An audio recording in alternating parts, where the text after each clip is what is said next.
What's up, guys? Welcome to the channel, welcome back to the channel, and welcome to Bangkok, Thailand. It doesn't look like Bangkok because you don't see any of the skyline blight that is typical of the city of Bangkok, but I am out at the airport.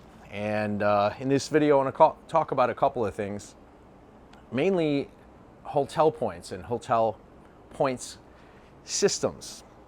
They significantly improve my life here in Southeast Asia because, unlike in the States, hotel points go a long way. For instance, I'm staying at this Courtyard by Marriott. It's a brand new property, great big saltwater pool.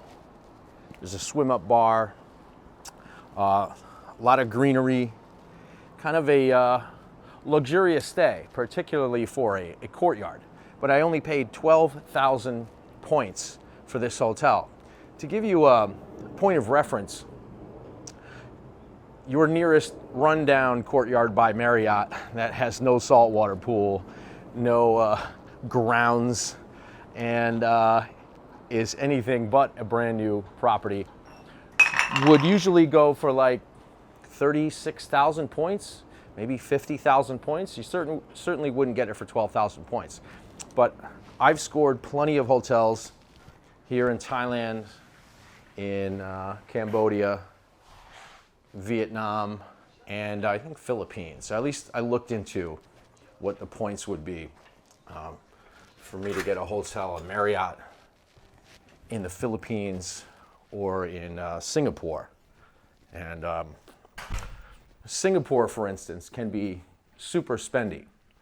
But if you had hotel points and you were smart and you looked at the Marriott website and you were a Bonvoy member, you could theoretically have like a whole week in Singapore.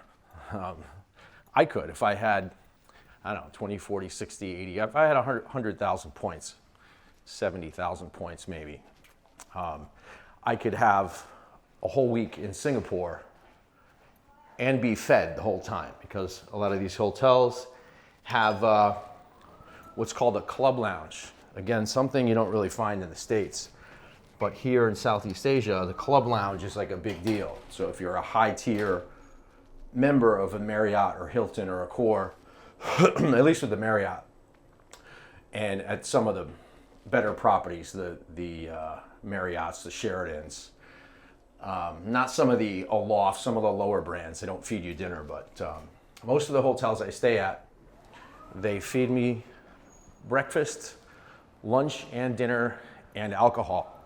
And there's no reason I couldn't check into a 5-star hotel room this weekend for, I think it's 20,000 points in Vietnam and have a 1-bedroom suite, breakfast buffet, lunch, there's like finger food out all day, and dinner and alcohol for 3 hours for effectively free, just for using my hotel points. And this property here is a good example of using my points because it's at the airport. So the points value of this property, especially when they're not all that busy, is going to be pretty low, like it was now. 12,000 is about as low as it goes. I think I paid 8,500 points for a Marriott property, Fairfield, outside of Ho Chi Minh City. But if you're not already in some sort of hotel point system, or maybe you're kind of sleeping on it, a lot of people have, for their job, they have to travel, and they already have accumulated. I have had a friend that accumulated over 1 million points from his job. And the COVID year, like I think right after COVID, he ran out of money, and he lived at a Marriott for 9 months and just ate the breakfast, lunch, and dinner at the Marriott, all on the points that he got from his job. And I just checked the Marriott website. One of the deals they have going right now, if you don't already have one of these hotel credit cards, is they have a deal where you sign up for the credit card and you get 60,000 points plus 1 free night.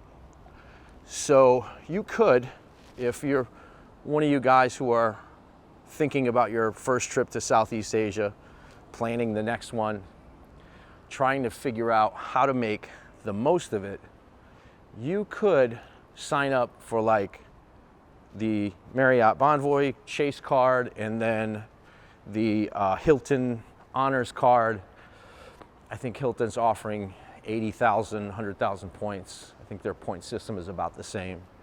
You could theoretically, with good credit, sign up for those cards and then have like a 2-week, all expenses paid vacation to Thailand, Vietnam, take your pick. The points go really, really far here. And I'll take you on a short tour of the property here. The other idea, so points. Points, and then I would say get into a one hotel system early. Like do it as soon as you can and accumulate as many room nights as you can, as cheaply as you can, or on someone else's dime, like your employer. Because once you hit, with the Bonvoy system, once you hit platinum status or silver, gold, platinum, titanium, ambassador, anything platinum and above, you get access to those club lounges that I discussed, and you get free room upgrades and all sorts of complimentary stuff. The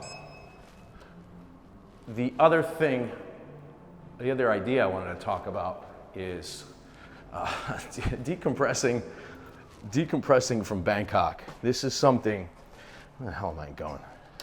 This is something, it's becoming a pattern of mine, a protocol, a process of leaving the city of Bangkok. It's the third time I've done this, is I check into an airport hotel on the last night of my stay, because I've fallen into the trap too many times where I'm in Bangkok and just hung over all the time, exhausted from running around the city, and I keep extending my stay, and it's like in The Hangover when they think they've lost the guy Teddy, and they say, oh, well, Bangkok has him now. Yeah, Bangkok will get you like that.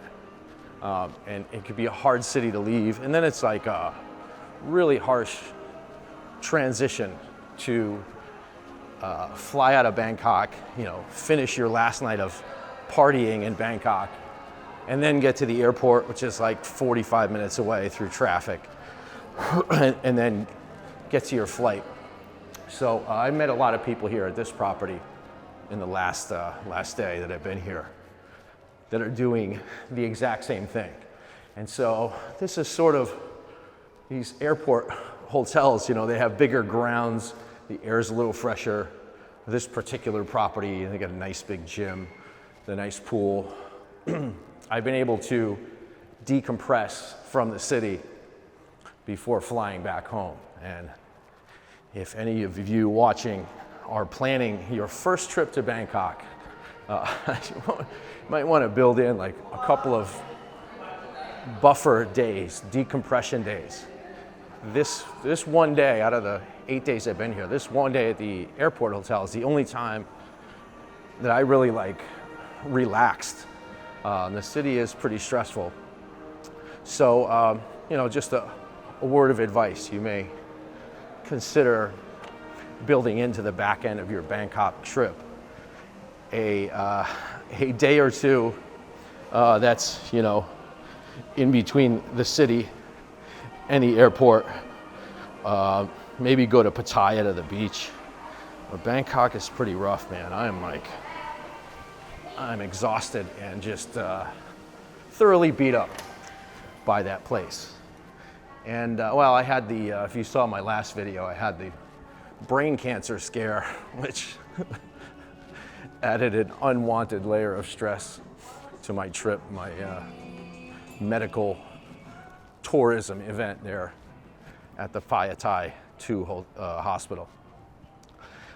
Anyway, that's going to do it for this video and for my trip to Bangkok. probably back here in Thailand in a couple months. Back home to Cambodia and off to Vietnam next month. So I'll see y'all in the next video. And I'll leave you with the vision board, let's say, of your potential trip to Bangkok in the near future, where you belly up to the bar and enjoy yourself a nice cocktail.